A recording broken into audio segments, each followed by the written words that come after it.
आचार्य हुए विश्व स्वामी। ब्रह्म संप्रदाय के महान आचार्य हुए माधवाचार्य और कुमार संप्रदाय के महान आचार्य हुए निम्बार्काचार्य, जो कि बड़े गणितज्ञ थे, मैथमेटिशियन। निम्बर्क्स रूल कॉलेज में पढ़ा जाता है, हमने पढ़ा है। इतने बड़े मैथमेटिशियन है और यहाँ महान वैष्णव आचार्य है। लोग आरोप लगाते हैं कि वैष्णव जो है मूर्ख होते हैं, गरीब होते हैं, बेवकूफ़ होते हैं। और ये देखिए मैथमेटिशियन है जिनकी मैथमेटिक्स कॉलेज में पढ़ा जाता है। निम्बर्क्स रूल।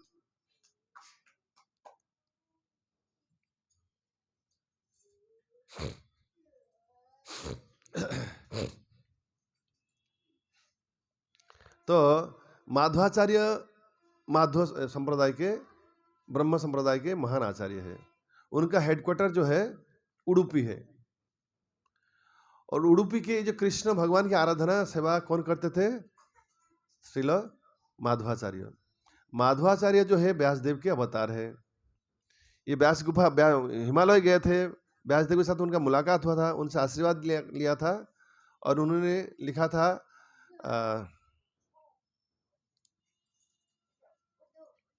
वेदांत, ये सब किया था, उसको भाष्य लिखा था माधवाचार्य। माधवाचार्य बाल्यकाल में जब छोटे थे, एक गोणी भूसी, बंगला में क्या कहते हैं हिंदी में, वो पूरा खुद खा लिया था। कोई जब घर पे नहीं था कोई। एक बड़े सांड था, छोटे बच्चा है, सांड का पूछ पकड़ के, सांड चलता रहा, वही पूछ पकड़, सांड कुछ कर नहीं पाया। ऐसा बहुत अजीब अजीब घटना घटाई। जब हिमालय गए और छलांग लगाते लगाते हुए वहां पहुंच गए, एक सन्यासी के साथ थे, वो व्यासदेव के पास पहुंच गए।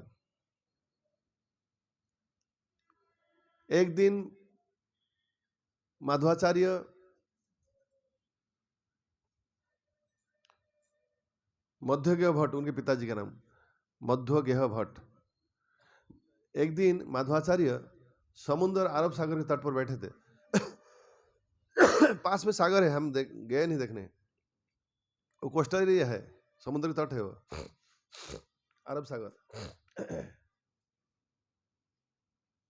और उन्होंने देखा कि एक नाव जो है वो आ रहा था द्वारका की ओर से। वहाँ सूखा पड़ा, थोड़ा जल के अंदर, क्योंकि चढ़ा, क्या कहते हैं हिंदी में, जहाँ गहरा कम है, तो नाव फंस गया।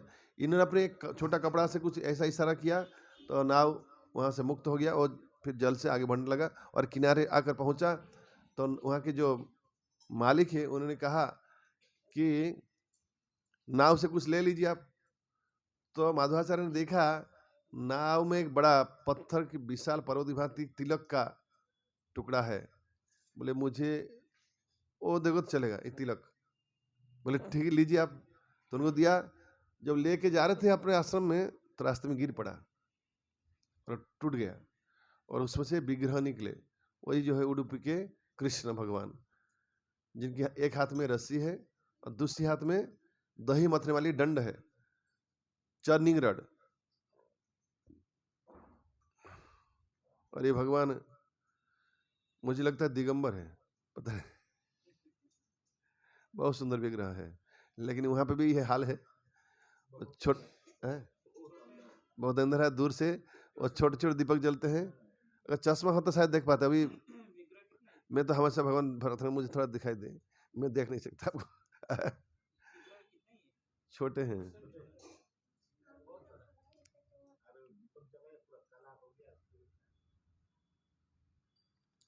भगवान भाव को स्वीकार करते हैं। ऐसे दुखी नहीं होना चाहिए कि हमने देख नहीं पाया। भावग्राही जनार्दन भगवान उसको भक्ति को स्वीकार करते हैं। हमारे चारों चक्षु के द्वारा विग्रह दर्शन करने से भक्ति प्राप्ति हो जाएगी, ऐसे जरूरी नहीं है।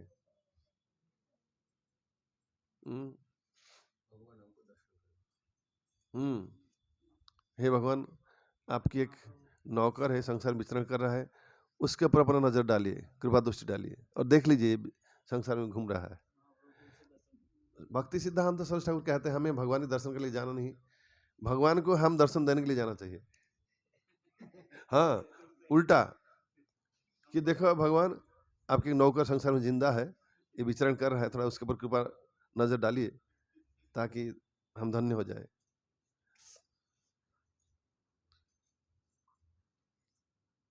ये चेतना से भगवान के पास जाना चाहिए कि भगवान मुझे देख रहे हैं, मैं भगवान के सामने भगवान को दिखाने के लिए मैं गया हूँ। तब जाके फिर बाल ऐसा उल्टा सीधा नहीं काटेंगे, भगवान नाराज होंगे, बोले कौन सा बाल बना के आया तू वैष्णव, दाढ़ी फ्रेंच कट बनाते हैं वैष्णव होके। वैष्णव जो है भक्ति गौरांग प्रेम महाराज कहते हैं वैष्णव वैष्णव वेश में रहेगा, उल्टा सुल्टा कपड़ा वैष्णवी या वैष्णव नहीं पहनेंगे, वैष्णव वेश में रहेंगे। जो बहुत जरूरी ना हो। एक बार भक्ति रसानंद महाराज को किसी ने पूछा कि वेश के बारे में, वैष्णव की वेश के बारे में आपका क्या कहना है? तो उन्होंने कहा वैष्णव को हमेशा वैष्णव वेश में रहना चाहिए। ऐसा नहीं कि अभी रात है इसलिए हम हाफ पैंट पहन लेंगे या नाइटी पहन लेंगे। नाइटी वैष्णव वेश नहीं है।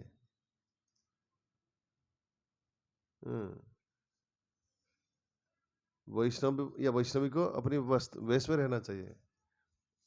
उनका ऐसा भक्ति से छुट्टी नहीं। अभी चलो रात को छुट्टी है भक्ति से, जैसा भी कर लें। हमने गौरांग प्रेम स्वामी महाराज जो ब्रह्मचारी थे सन्यासी, वो इवन टॉयलेट जाते हैं ना, वो कच्छा डाल के जाते, मार के जाते हैं। लोग कहते हैं भक्ति छोड़ के भागवत छोड़ के अलग अलग कथा क्यों बोलते हैं? बोलना जरूरी है। प्रभुपाद लीलामृत तो उसमें भगवान की कथा नहीं, प्रभुपाद की कथा है, क्या उसको पढ़े कि ना पढ़े? किसी ने दो भक्त ने कंप्लेन किया है कि भगवान भागवत कथा छोड़ के दूसरी कथा क्यों चर्चा करते हैं? कमला कमला कमलाक्ष प्रभु किधर है? उनके पास से किसी ने कहा है कि प्रभुपाद लीलामृत में भगवान की कथा नहीं है, वो तो भक्तों की कथा है। भगवान की कथा से बल्कि भगवान भक्तों की कथा भगवान को अधिक अच्छा लगता है, और उसमें प्रैक्टिकल नॉलेज मिलता है, व्यवहारिक जीवन भक्ति को कैसे अप्लाई की है जीवन में।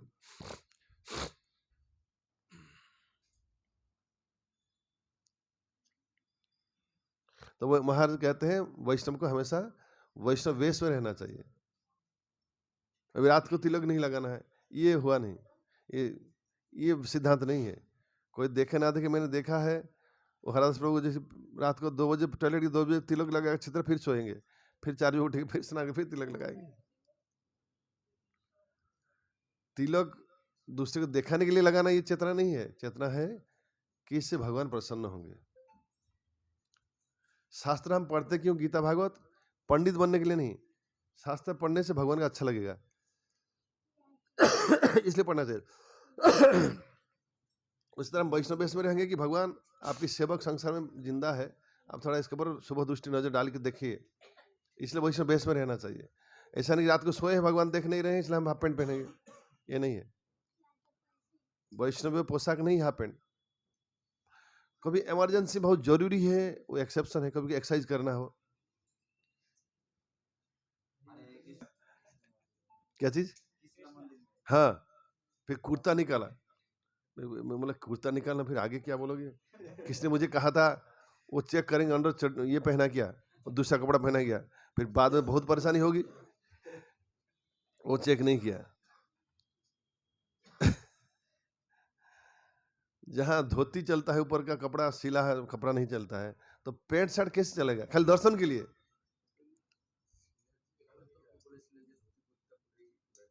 एक आगे एरकम छिलो किंतु এখন এরকম চলছে, শুনতে পারা যেত এরকম। आधार कार्ड होता है कोटा में शायद, वो उसके लिए वो कूपन लगा तो आधार कार्ड लगेगा, 300 रुपया लगेगा। तो तब रे लड्डू नहीं मिला बस, और क्या है?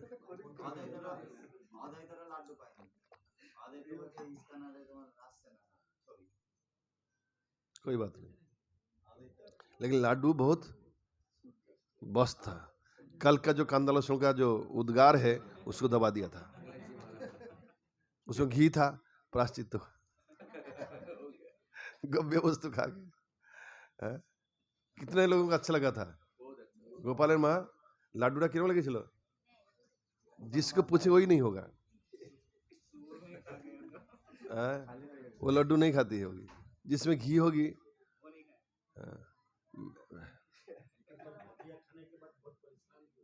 हाँ, बहुत तकलीफ हुआ था।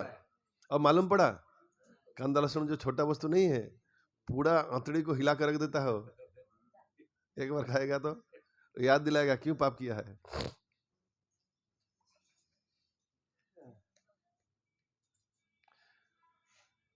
अच्छा, फिर ये उडुपी में उनका ये सेवा पूजा हुआ माधवाचार्य का। माधवाचार्य की और बहुत सारी कथाएं हैं, कैसे बड़े बड़े आचार्य को भी परास्त करते हैं, वो द्वैतवाद प्रचार करते हैं। मैंने सूरत यहाँ बहुत सारा मंदिर में समझाया था इस कथा की कि 2500 साल पहले, ये ध्यान सुनिए, हरे कृष्ण, 2500 साल पहले इस धरती की अवस्था कैसी हुई थी। धरती की अवस्था ऐसे बहुत विकट हो गया था, जिसके लिए भगवान को बौद्ध के रूप में आना पड़ा और गलत सिद्धांत संसार में प्रचार करना पड़ा। वो क्या था ना, शून्यवाद, जिसको श्रील प्रभुपाद ने उचित किया है। प्रभुपाद के प्रणाम मंत्र में नमस्ते सारस्वती, नमस्ते, कई लोग कहते हैं सारस्वती, सारस्वती नहीं, सारस्वते,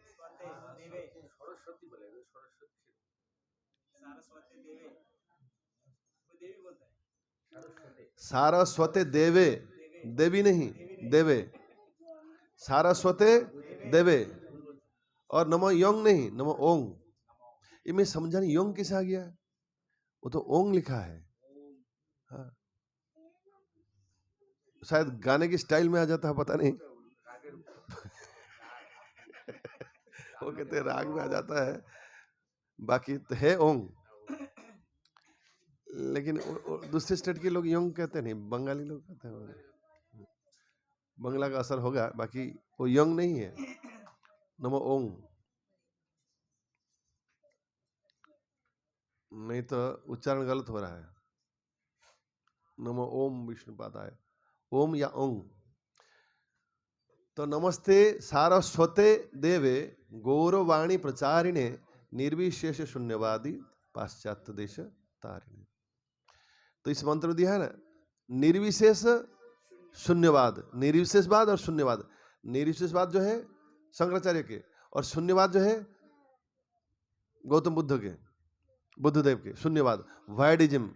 शून्यवाद क्या है ना, मरने के बाद तो कुछ नहीं रहेगा, सब खत्म हो जाएगा। वो चारवाक जैसे नास्तिक, वो क्या कहते थे, चारवाक के नाम पे एक मुनि थे, वो कहते थे जाब ए गोविंद तुम हमारी कर ले, तुम्हें दूरी बसे, जाबत जीवेत सुखम जीवेत ऋणम कृत्वा घृतम पिबेत। जितना दिन जिंदा है कर्जा करके, डाका डाल, जो भी करके हो, घी भात खाओ। घी भात क्यों ना, घी जो सबसे उत्तम भोजन है, भोजन में सबसे उत्तम भोजन घी है, और उसको कई सारे लोग खाते भी नहीं है। घी देखने से डरते हैं, और मिर्ची में थोड़ा अधिक लगाव रहता है।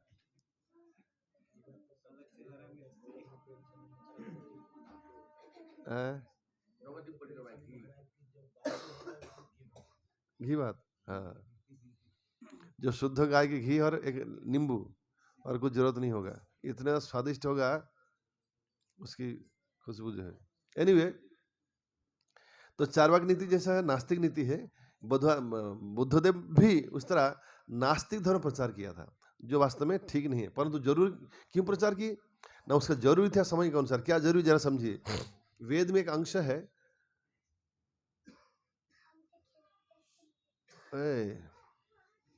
उसमें लिखा गया है कि बलि प्रथा को अनुवादन किया गया है। तो उसी पाठ को लेकर, ये बलि किसके लिए है, बहुत गिने चुने लोग हैं, जो लोग बिल्कुल मांस खाए बिना रह नहीं सकते हैं, वो कब पूजा करें, अमावस्या रात को जंगल में जाकर काली पूजा करके उसको बलि चढ़ा के खाएंगे। और मंत्र ये है, इस जीवन में बिना मांस ना खाए रह नहीं पाया, तुम्हें काट के खा रहा हूँ, अगले जीवन तुम मुझे काट के खाना। लेकिन जो भी हो, इसको बहाना बना के लोगों ने इतना पशु हत्या की, सारे पशु हाहाकार, समाज में हाहाकार हो गया, पशु पक्षी सबको मार डाले उसी का बहाना बनाकर। तो भगवान दयालु होकर जीव कुल के ऊपर कृपा करने के लिए बुद्धदेव के रूप में आकर कहा कि भगवान नहीं है, वेद नहीं है। तो अगर किसी कहा जाए कि पुलिस नहीं है। वो उसका भाई ने क्या कहा, मतलब 15 मिनट हटा दो पुलिस को। असदुद्दीन के भाई। हाँ, तो उसको जो बदमाश उनको देश की राजा नहीं रहने से क्या हद है, बस जो चाहे करो। भगवान नहीं होने से बस बढ़िया है, जो चाहे कर सकते हैं। वेद नहीं है, कुछ प्रहार नहीं, शास्त्र नहीं है, शासन नहीं रहेगा। लेकिन क्या है, अहिंसा परम धर्म। बुद्धदेव ने कहा कि हिंसा नहीं कर पाओगे। वेद उठ गया, तुम वेद बहाना बना के बकरा बड़ी अलग अलग पक्षियों का बलि चढ़ाता था, वेद निकाल दिया, इसलिए किसकी बहाना आधार करके तुम बलि चढ़ाओगे। बलि बंद। जीव के हिंसा ना करना ही असल धर्म है, उन्होंने कहा।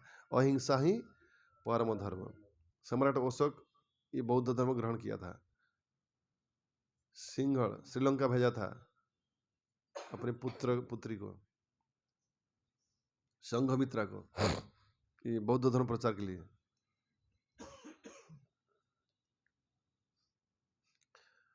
चंडाशोक थे, धर्माशोक हो गए थे बौद्ध धर्म लेके। कुछ हद तक अच्छा हुआ कि हिंसा नहीं किया, लड़ाई नहीं किया।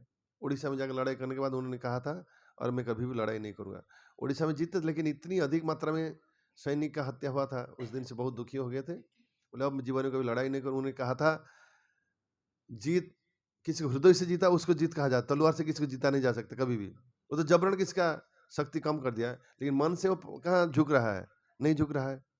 किसको मन से जीतना ही जीत है, ये उन्होंने कहा था। और बौद्ध धर्म ग्रहण कर लिया, जिनके किचन में रोज मांस बनता था, लेकिन इस लड़ाई के बाद मांस बनना बंद, बौद्ध धर्म उन्होंने स्वीकार किया था। परंतु बौद्ध धर्म एक प्रकार से वो भी नास्तिक धर्म है। क्यों क्यों किया था? ना जीव के ऊपर दया करने के लिए उन्होंने वेद का उच्छेद कर दिया, बस कुछ ही नहीं। अब जीव तो बच गए, कम से कम हिंसा बंद हो गया। लेकिन भगवान के संसार में वेद और भगवान के अस्तित्व को स्थापन करना था, इसलिए उन्होंने फिर किसको भेजा? शंकराचार्य को।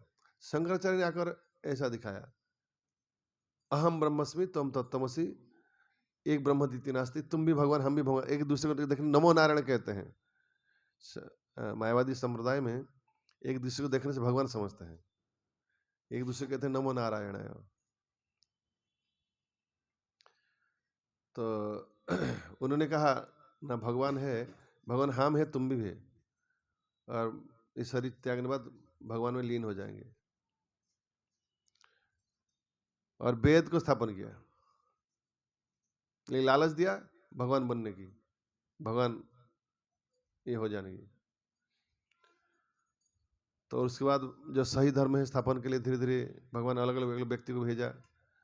माधवाचार्य आए, इन्होंने एक दिखाया था ईश्वर और जीव एक है, माधवाचार्य ने दिखाया ऐसा ईश्वर और जीव अलग है। और चैतन्य महाप्रभु ने कहा अचिंत्य ईश्वर और जीव एक भी है, अलग भी है, अचिंत्य भेद अभेद तत्व, जो कि सर्वोपरि सिद्धांत है संसार के। तो माधवाचार्य जो है द्वैतवाद के आचार्य है। उडुपी उनको मुख्य कार्यालय है। उन्होंने वेदांत के ऊपर भाष्य लिखा था, व्यासदेव के वो अवतार है। तो संक्षेप में ये उडुपी की कथा बताई। और उडुपी जो है मध्वाचार्य संप्रदाय के, मध्व संप्रदाय के मुख्य कार्यालय है। हम जो उन्हीं संप्रदाय के अंतर्गत है। हमारी जो इस्कॉन है ये माध्व संप्रदाय के है, इसलिए हमारे इस्कॉन का नाम क्या है? ब्रह्म माध्व गौड़ीय संप्रदाय। ब्रह्म यानी ब्रह्मा जी से आया है, माधवानी माधवाचार्य जो इस संप्रदाय के महाराचार्य है। गौड़ीय क्यों? क्योंकि चैतन्य महाप्रभु इस संप्रदाय में प्रकट हुए, और महाप्रभु बंगाल से, बंगाल को कहते हैं गौड़ देश, इसलिए इसको गौड़ीय कहते हैं। तो हमारा ये संप्रदाय क्या हुआ? ब्रह्म माध्व गौड़ीय संप्रदाय।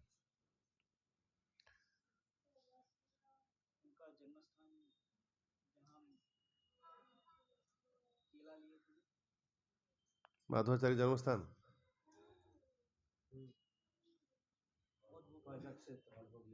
पांचों का क्षेत्र। हम्म।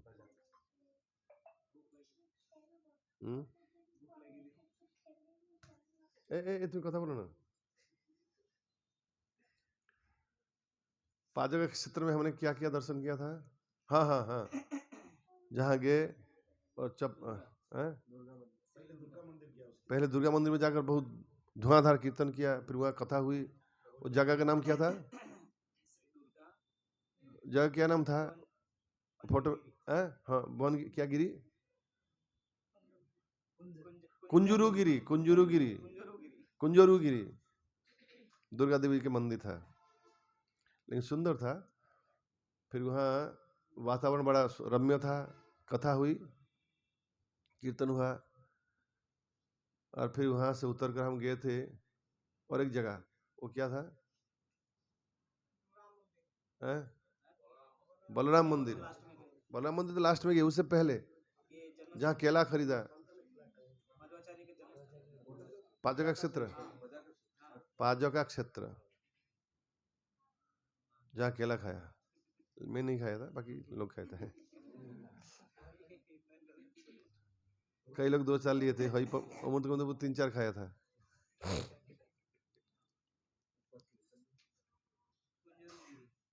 कुंजूरुगिरी। और फिर बलराम मंदिर आए थे, दर्शन किया था, और फिर रात को गए, जाकर देखा ड्रामा हो रहा था, प्रसाद लेने जब गए थे, देखा था काडुकुडू भाषा में, वो कितना सुंदर कॉस्ट्यूम पहन खड़ा था, इतने बड़े मूछें थी, सुंदर था नाटक, और कितना सुंदर म्यूजिक बज रहा था साउथ स्टाइल में। और अब मंदिर में जो गाने हो रहे हैं सब साउथ स्टाइल में, कितना सुंदर जो स्केल है, ट्यून है, कितना हृदय को छूने वाला है, बहुत सुंदर है, दिमाग को पूरा ठंडा कर देगा।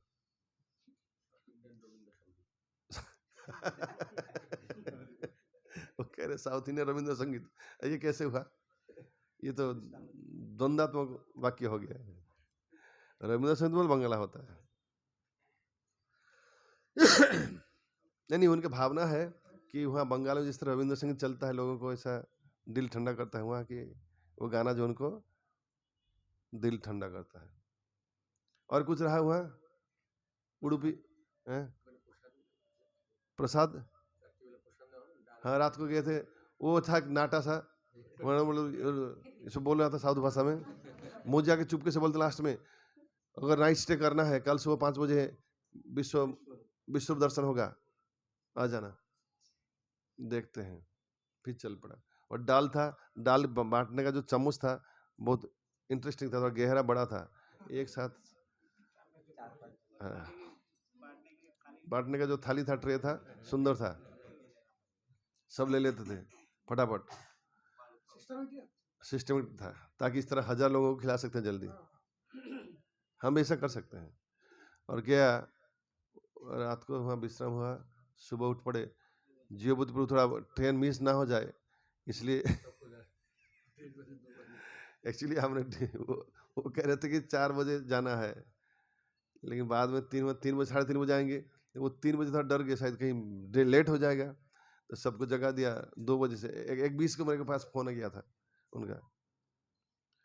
एनीवे लास्ट में 3-3:15 बजे बस छोड़ा, और वहाँ जाके स्टेशन में थोड़ा अधिक समय बैठना पड़ा, 2-2.5 घंटा बैठना पड़ा था। आरू, वहाँ जो डिक्लेरेशन चल रहा था, आरू मतलब 666, आरू आरू पाड़ू कुछ कुछ बोला था, और लैंग्वेज कुड़ू कुड़ू आए,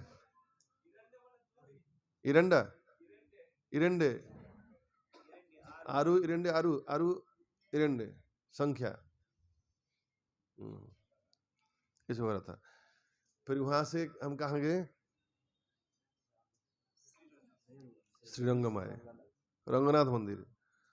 रंगनाथ मंदिर की कथा हमने कहाँ किया था?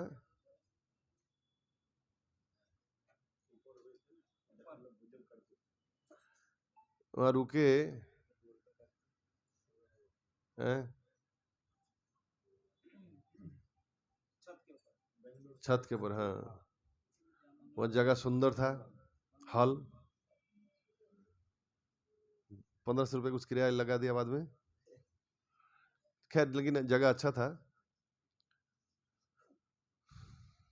और वहाँ दर्शनीय स्थान में इस